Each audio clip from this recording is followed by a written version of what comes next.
Welcome to Financeable on this new video on how to log in into my community finance account. So if you are new here, subscribe and press the notification bell icon so you don't miss any upcoming further videos. Now let's get started. So firstly, you need to open the web browser, and in the top of the web browser, there will be a search bar. You just have to click on the search bar and type my community finance login. And when you have typed it, press enter in the keyboard and the search results will be shown to you. And here you can see there is my community finance. You just have to click on the search result.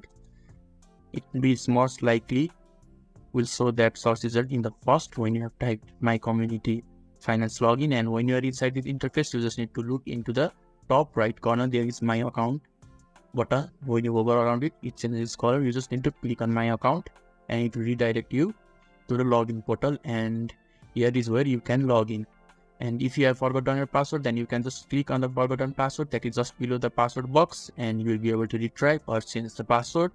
And when you have done that, you can just enter your email, you can just enter your password, and when you have entered both your email address and password, then just click on the login button and you will be able to successfully log in into my community finance account.